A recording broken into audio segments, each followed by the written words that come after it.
بیٹی کی ذات اگر مقدس نہ ہوتی تو اللہ تعالیٰ کبھی ہمارے نبی صلی اللہ علیہ وآلہ وسلم کی اولاد کا سلسلہ حضرت فاطمہ رضی اللہ تعالیٰ عنہا سے شروع نہ کرتے۔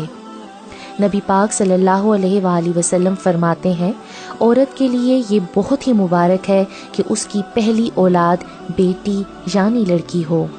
نبی پاک صلی اللہ علیہ وآلہ وسلم کا فرمان ہے، جس شخص کی بیٹیاں ہوں اس کو برا مت سمجھو، کیونکہ میں بھی بیٹی کا باپ ہوں۔ نبی پاک صلی اللہ علیہ وآلہ وسلم نے ارشاد فرمایا، جب کوئی لڑکی یعنی بیٹی پیدا ہوتی ہے تو اللہ تعالیٰ فرماتے ہیں، اے لڑکی تو زمین پر اتر، میں تیرے باپ کی مدد کروں گا۔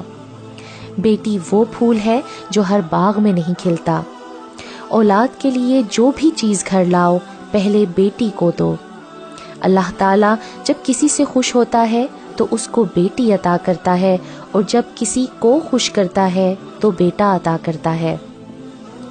اللہ جب خوش ہوتا ہے تو کسی کے گھر مہمان بھیجتا ہے، جب زیادہ خوش ہوتا ہے تو بارش برساتا ہے، اور جب مزید خوش ہوتا ہے تو بیٹی سے نوازتا ہے۔ بیٹی رحمت کا دروازہ، بخشش کا ذریعہ اور جہنم کی ڈھال ہے۔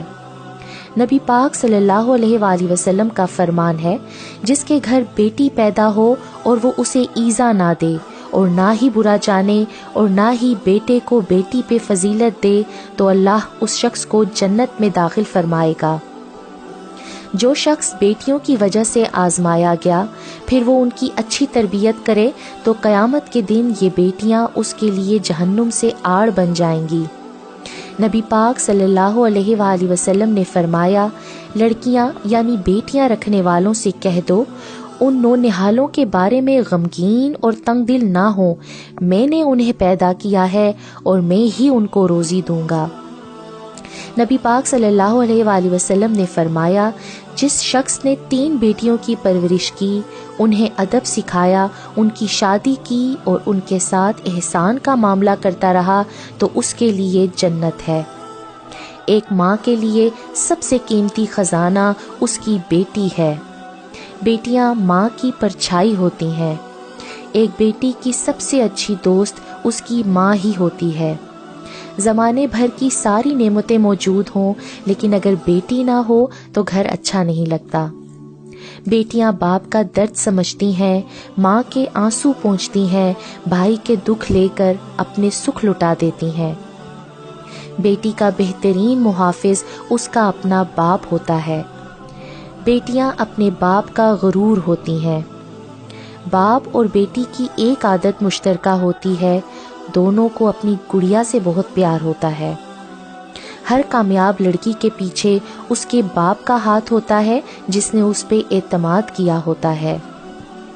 بیٹیاں بڑی ہو جائیں تو شک کی دیوار اونچی کرنے کی بجائے محبت کی رسی کو دراز کر لینا بہتر ہوتا ہے، کیونکہ محبت کی لگام تربیت پر آنچ نہیں آنے دیتی۔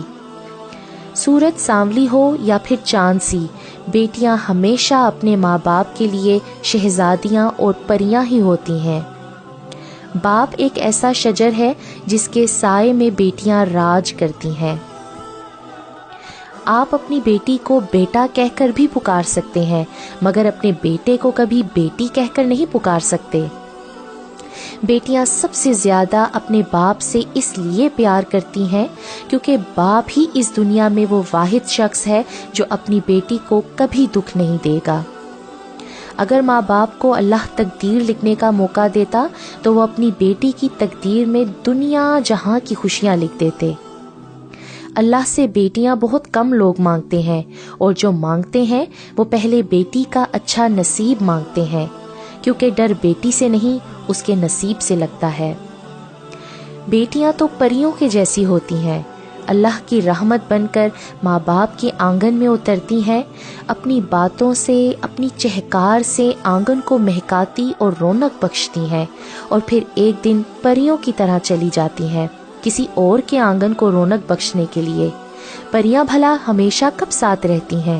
یہ پریاں تو بس کچھ دیر کے لیے بسیرا کرتی ہیں، لیکن اپنی خوشبو اور یادیں ہمیشہ کے لیے چھوڑ جاتی ہیں۔ بیٹیوں کا دکھ سمجھنا بہت مشکل ہوتا ہے، ان کے لیے تو اس گھر میں ہی جگہ نہیں رہتی جہاں وہ پیدا ہوتی ہیں۔ بیٹیاں جب بڑی ہو جاتی ہیں تو پھر اپنے دکھ نہیں بتایا کرتی۔ جو بیٹیاں سر جھکا کر چلتی ہیں ان کے ماں باپ کا سر کبھی نہیں جھکتا۔ بیٹیاں اپنی خواہشیں دل میں چھپا کر سر کو جھکا کر اپنے والدین کے ہر حکم کو آنکھوں پہ سجا لیتی ہیں۔ جس کی بیٹی کی شادی کسی اچھے آدمی سے ہو جاتی ہے تو ان کو بیٹا مل جاتا ہے، ورنہ وہ اپنی بیٹی کو بھی کھو دیتے ہیں۔ بیٹی جب سسرال جاتی ہے تو پھر بہت کچھ اپنے ماں باپ سے چھپاتی ہے۔ ہر لڑکی کو اپنے سسرال میں اتنی محبت ملے جتنی محبت سے لڑکی کے گھر والے اسے رخصت کرتے ہیں۔ بیٹی سب کچھ چھوڑ کر اپنے سسرال جاتی ہے، پھر جب گھر کی یاد آتی ہے تو چپکے سے روتی ہے، کسی سے کچھ نہیں کہتی۔ ہر ماں باپ کی خواہش ہوتی ہے کہ ان کی بیٹی کو ایسے سسرال والے ملیں جو اسے اپنی بیٹیوں جیسا ہی لاڈ اور پیار دیں۔ وہ بیٹیاں تم جس کے ہاتھ میں ان کا ہاتھ دے دو، وہ اف کیے بغیر تمہاری پگڑیوں اور داڑھیوں کی لاج رکھنے کے لیے ان کے ساتھ ہو لیتی ہیں۔ سسرال میں جب میکے کی یاد آتی ہے تو چھپ چھپ کر رو لیتی ہیں۔ کبھی دھوئیں کے بہانے آنسو بہا کر جی ہلکا کر لیا۔ آٹا گوندتے ہوئے آنسو بہتے ہیں، وہ آٹے میں جذب ہو جاتے ہیں۔ کوئی نہیں جانتا کہ ان روٹیوں میں اس بیٹی کے آنسو بھی شامل ہیں۔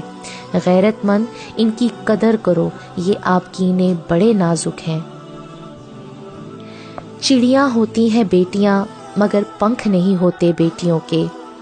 میکے بھی ہوتے ہیں، سسرال بھی ہوتے ہیں، مگر گھر نہیں ہوتے بیٹیوں کے۔ میکا کہتا ہے بیٹیاں پرائی ہیں، سسرال کہتا ہے پرائے گھر سے آئی ہیں۔ اے خدا، اب تو ہی بتا یہ بیٹیاں کس گھر کے لیے بنائی ہیں۔